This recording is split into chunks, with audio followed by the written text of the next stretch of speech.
नमस्कार मित्रांनो, आज आहे दिनांक 31 जुलै 2024.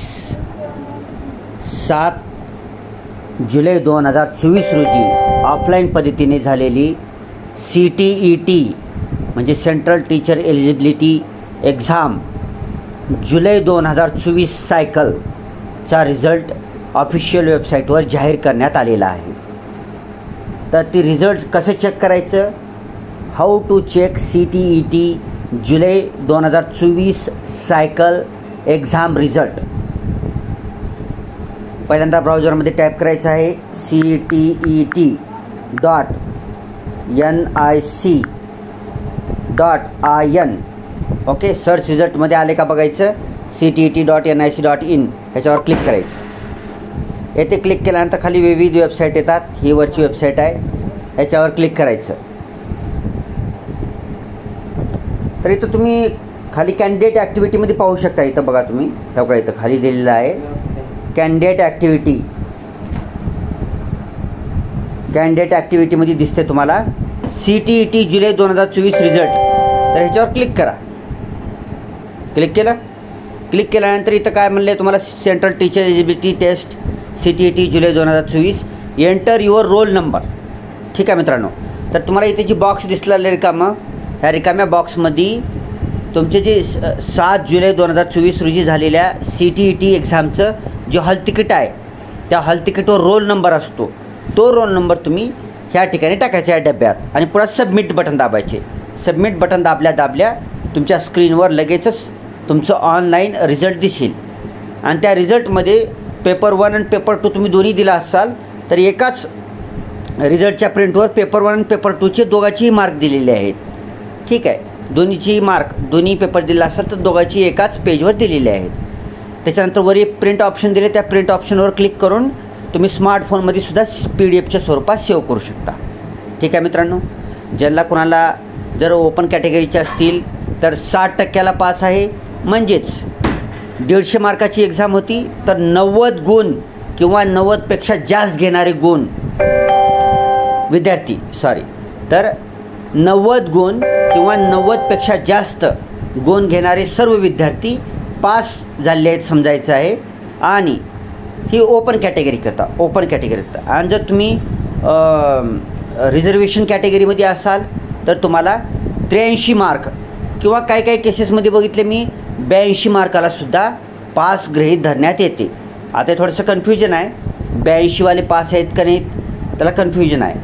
तर ते आपल्याला तुम्ही चिंता करायचं नाही. जर एखाद्याला 82 मार्क पडले असतील तर त्यांनी आपलं CTETचं सर्टिफिकेटवर एलिजिबल नॉट एलिजिबल ते तुम्हाला डिजिलॉकरमधून कळूनच जाईल.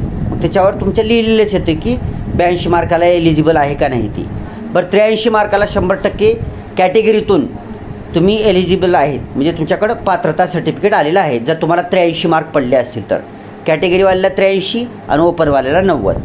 82च्या बाबतीमध्ये आपण बघूया, डिजिलॉकरमधून सर्टिफिकेट डाउनलोड झाल्यानंतर त्याच्यात एलिजिबल येते का नाही की त्याच्याविषयी शंका आहे. ठीक आहे मित्रांनो. ज्यांना कोणाला चांगले गुण पडलेले आहेत त्यांचं अभिनंदन आहे. आणि ज्यांना कोणाला गुण चांगले पडलेले नाहीत किंवा त्यांनी 60% नाही, त्यांना ओपन कॅटेगरीवाले असतील तर, आणि कास्टला 83पेक्षा जास्त किंवा 83 नाहीत असे जर काही विद्यार्थी असतील त्यांनी खचून जायचं नाही, त्यांनी नाराज व्हायचं नाही. कारण लगेचच डिसेंबर 2024चे CTETची एक्झाम लगेचच होते. वर्षातून 2दा होते. ही आता पहिली एक्झाम झालेली आहे. आता दुसरी एक्झाम डिसेंबर 2024 किंवा जानेवारी 2025मध्ये होते. डिसेंबरच धरून चला तुम्ही, जानेवारीच्या पुढच्या वर्षी नाव काढू नका. ह्या वर्षी डिसेंबर 2024मध्ये 100% CTET एक्झाम होते. दरवर्षीच होते. ठीक आहे, 2दा होते. डिसेंबरला होणार परीक्षा. तर त्याच्यासाठी जर कोणाला जर ही पात्रता परीक्षा उत्तीर्ण व्हायची असेल तर लागलीच आजच्या दिवसापासूनच तुम्ही CTETच्या वेबसाईटवरील जी बुलेटिन आहे ह्या वर्षीचं ते बुलेटिन डाउनलोड करून घेऊन त्याच्यातला सिलेबस व्यवस्थित चेक करून त्या सिलेबसशी निगडीत जी पुस्तकं आहेत, हिंदी मीडियमची असो, इंग्रजी मीडियमची असो, दिल्लीतले वगैरे काही लेखक लिहितात पेपर पुस्तकं, तर अशा दिल्लीतल्या प्रचलित लेखांची तुमच्या आपल्या जवळच्या कुठल्याही जिल्ह्याच्या ठिकाणी तुम्हाला ही पुस्तकं मिळून जातील. किंवा फ्लिपकार्ट आणि ॲमेझॉन ह्यावरसुद्धा तुम्ही CTET एक्झाम टाकल्यानंतर तुम्हाला CTETचे रेफरन्स बुक जी विविध प्रायव्हेट लेखांनी लिहिलेली आहेत, असे सर्व बुक्स तुम्हाला अवेलेबल आहेत ऑनलाईन आणि ऑफलाईन जिल्ह्याच्या ठिकाणी. तर ह्याचा तुम्ही फायदा घ्यायचा आहे आणि डिसेंबरमधील परीक्षा पास होऊन जायचं आहे. अशा प्रकारे आपले सगळेच विद्यार्थी मित्र CTT एक्झाम पात्र होऊन जातील आशा व्यक्त करतो. जी विद्यार्थी एलिजिबल झाले नाहीत त्यांनी भविष्यातील त्यांना वाटचालीसाठी आणि त्यांच्या एलिजिबिलिटीसाठी खूप खूप साऱ्या शुभेच्छा. ET विषयी आपण भविष्यात व्हिडिओ बनवायची वगैरे विचार करत आहोत, कारण मी स्वतः CTT एक्झाम पास आहे. ठीक आहे ना. आता टीचर आहे त्याच्यामुळे CTT एक्झाम मला पास करणं अनिवार्य होतं. मी पास झालेलो आहे. तर भविष्यात बघूया आपण व्हिडिओ बनवायचं का नाही CTT एक्झामविषयी, ती आपण भविष्यात मी तुम्हाला सूचना देईन. व्हिडिओ चांगला वाटला तर व्हिडिओला लाईक करा, चॅनलला सबस्क्राईब करा आणि हा व्हिडिओ आपल्या मित्रमैत्रिणी नातेवाईकापर्यंत शेअर करा. Thanks for watching. Vande Mataram.